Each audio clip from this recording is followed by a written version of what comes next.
Hello and welcome back. My name's Sam Barber and you're listening to episode 2 of A Light in the Dark, my songwriting journey.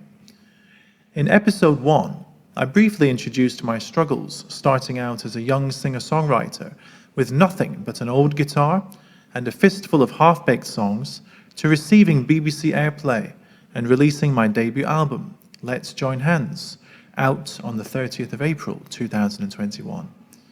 In today's episode, I'm going to look at the songwriting process and story behind the first of the 5 songs that made up my debut EP, Hope Love Never Dies, where I hope you can take away useful information about the process of writing a song, preparing your song for a professional recording, working with a producer in a studio, and releasing your first song online. Of course, I made lots of mistakes along the way, but I see these all as useful signposts to becoming a professional songwriter, something that I continue to strive towards, and I sincerely hope they can aid you too. As they say, failure is the mother of success. Let's start. Hope Love Never Dies never started out as an EP of 5 songs, but as 5 individual songs recorded in the same recording studio in Hong Kong between June 2016 and February 2019. At first, the songs were released as singles via CD Baby. However, eventually I decided that the songs would be better presented as a collective, a debut EP. And thus, on March the 8th, 2019, the 5 songs were taken off CD Baby and instead presented as such on Bandcamp. I then also re-released the songs on CD Baby as an EP in 2020. Well, that was my first mistake, wasting valuable time and money and not thinking clearly about how my songs could fit together as a unit where they could potentially work for me more efficiently. I had written them over a long period of time and about different things, and then I just decided to record them and thought that was it. There is a time and a place for releasing singles, and a time to consolidate one's first forays into recording songs professionally, and for me, this was the latter. But I just realized it too late. I was just so keen to release my first song naively, thinking that the world was waiting for this brilliant piece of songwriting, and that the millions would soon be rolling in, and I could ride off into the sunset. I was wrong, but don't get me wrong. I recorded the songs for my enjoyment, but I soon found out that the songs were not strong enough as singles to stand out and make money even on the plethora of platforms that CD Baby distributes to. In fact, not one of the singles I released during that time covered the fee to release them that CD Baby was charging. Therefore, after investing hard-earned money and time on recording the songs and producing them in the studio, I couldn't even recoup my outlay. I was running at a loss, losing money. Another reason for their failure was the fact that the 5 singles had been sporadically released willy-nilly without any sort of overarching strategy, timeline, or marketing campaign in place, which ultimately made my musical profile look messy, disorganized, and unprofessional. An early lesson I learned was that once a song or songs are written and you have decided to release them, it's important to plan out what you would like to achieve in a modest sense from them. Plan out how much it will cost to record and stick to budget, and allow sufficient time for marketing on one's various social media platforms, etc. You also need to factor in the time you spend preparing a song for the studio, so as not to waste time and money when in the studio.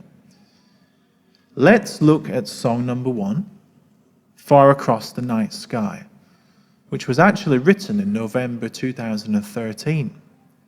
You'll never believe this, but I got the initial melody for this song in the shower, of all places. Over the next few days, as I recorded a rough demo of it and shared it with my parents, I knew it was the best thing I'd written so far, as they loved it.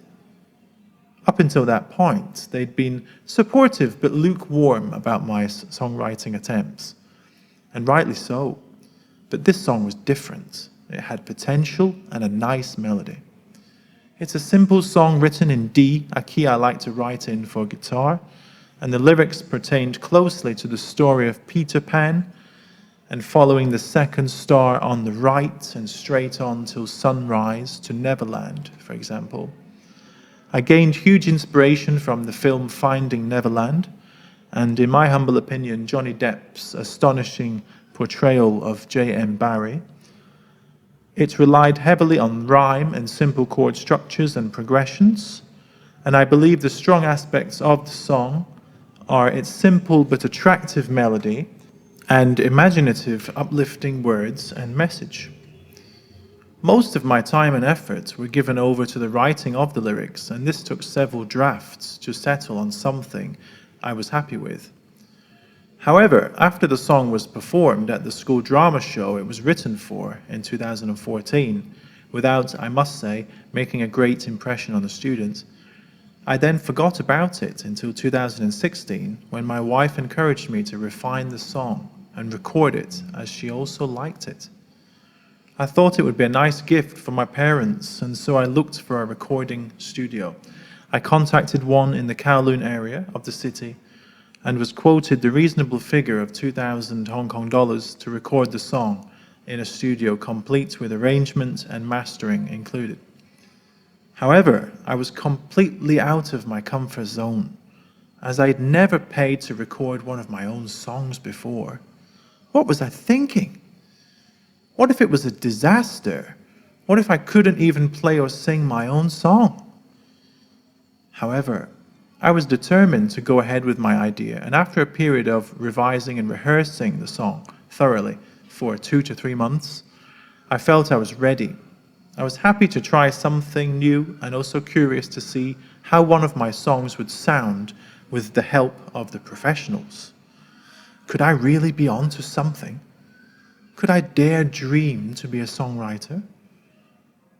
Over the period of a few weeks prior to my arrival at the studio, I had emailed the rough demo of the song, complete with a lyric chord sheet and some pointers as to the song's direction and style. However, the majority of the arrangement of the instrumentation was prepared by the producer and his assistant. I arrived at the studio early on a Saturday morning in June 2016 by taxi, as it was pouring down with a yellow signal monsoon rain, common in the hot and humid Hong Kong summer. A good start then, I thought. I was nervous, as it was my first real experience of recording in a studio. However, I needn't have worried, as I was made to feel very welcome from the start. I was impressed by the professionalism, setup, and the methods they used to get the best out of me and the song. I recorded my voice first, mostly line by line, and sometimes undertaking many takes to get a specific word right. I stood up to record my voice, and I learned that smiling as you sing can change the sound of your voice. It was rigorous and more difficult and tiring than I ever thought it would be. I needed around 1 hour to warm the voice up before it became smooth, and then the timbre of the voice began to settle. I thought I knew how to sing my song, but it was only when I arrived in the studio and started to record it that I learned I was a novice. We worked on the verses first before tackling the choruses, and as the morning wore on, my voice changed, and I was careful to drink plenty of warm water and take breaks. As I was so immersed in the song, usually closing my eyes while singing, I rarely glanced at my lyric sheet, which was fortunate as I'd memorized most of the lyrics by heart. You certainly need stamina to go a day in the studio, and I made sure to eat something before starting the afternoon sessions. There were moments where I added some ad-lib vocal effects in the solo section, for example, as I was carried away enjoying the song. And to my surprise, we retained some of them as they matched the mood of the song. The experience of singing my own song in a studio was an incredibly happy and exciting one, but exhausting at the same time. the producer asked me to put a simple acoustic guitar track down as well. This was something I hadn't expected to do, but I'd brought my guitar along anyway.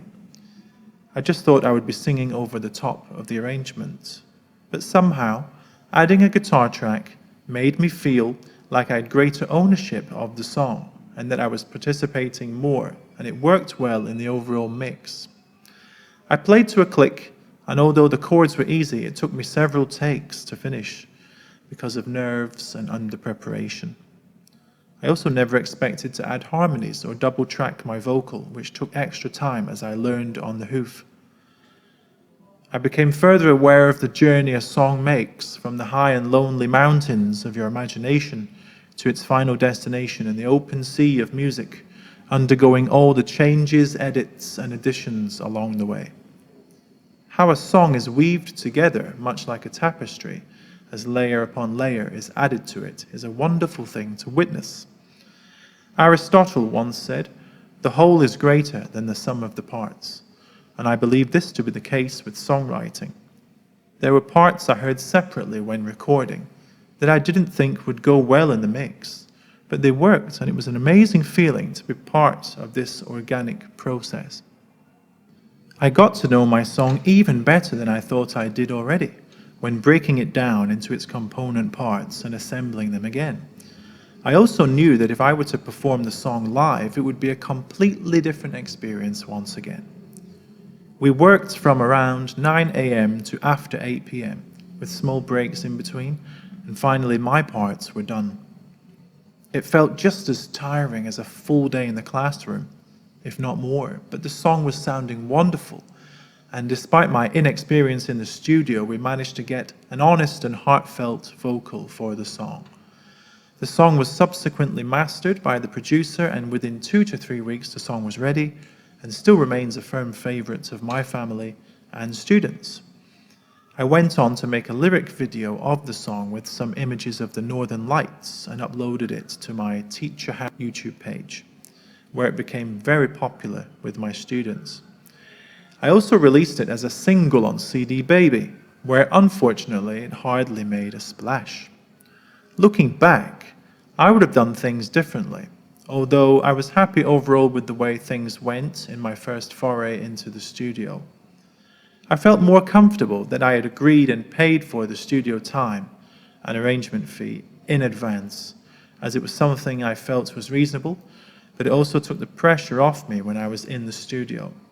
I just needed to focus on and enjoy the process of recording my song, something which, after all, was just a weekend hobby for me at the time. I was careful to research the studio beforehand, however, and made contact with the producer to iron out very clearly the details of our project and to request the receipts via email. If one finds a good studio and nice personnel, then it is a great advantage and is a win-win situation for all parties. But one must be careful and choose wisely. Always trust your gut instinct. During the course of recording this first song, I made 2 very good friends in the producer and his assistant, built on a love of music, honesty, and mutual cooperation.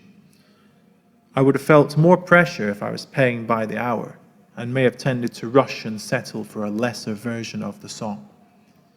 I should have prepared to add a guitar track in and practiced accordingly, as well as potential harmony ideas. My lack of preparation in this area meant taking longer to finish things and reduce the efficiency of the operation. Numerous copies of lyric and chord sheets for yourself and the recording team are also essential as you work through the songs, as is a guitar tuner and extra strings or other such spare items. You can be immersed in the studio for long periods of time. Therefore, it's important to plan the day and time very carefully with your family prior to the recording and try one's best to stick to the agreed time frames. Calling regularly during intervals is also advised. Thankfully, my family have always been very supportive. Also, don't underestimate the time required to listen and discuss the takes you have done with your studio team. If it takes you too long to record the takes, then very little time is left for discussion, reflection, and if necessary, re-recording. Recording your parts is the first step, and therefore extensive practice is essential for an efficient recording process. As they say, time is money. It is also a courtesy to the studio personnel who, despite the fact they are being paid, are still giving their time to help you, and you want to make a good impression in as professional a manner as you can. Put your best voice forward, so to speak. Recording can also be draining physically and mentally. Therefore, it's important to take enough rest the day before and after a recording session. If one is singing, I would advise to stick to drinking warm water or green tea and refrain from drinking any sort of cold drink and eating anything fried or spicy, for example, as this may impede the voice. A half spoonful of honey in the morning can help to lubricate and protect the vocal cords as well. Our voice is one of our most valuable assets, and we must aim to protect it as such. One must be able to zoom out from the rigors of the recording process and re-enter the real world seamlessly. I was exhausted after my first recording session, but I enjoyed it thoroughly and couldn't wait to rush home to tell my wife everything.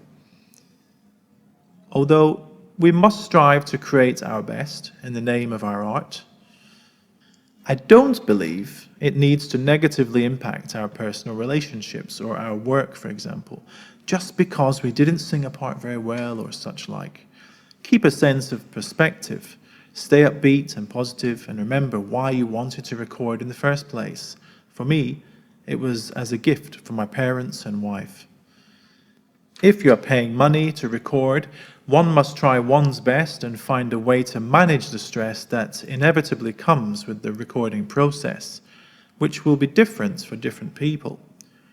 We encounter stress frequently in our everyday lives, but as professionals, we must be able to produce the goods in any situation. Personally, music has always been an absolute joy for me, and therefore never a burden. Regarding sharing your music online, this must be given more thought prior to your decision to do so. Decide which distributor you will choose and have a clear timeline and budget in mind. As I mentioned in episode 1, it's always advisable for you to take steps to protect your intellectual property before making the song available to the public.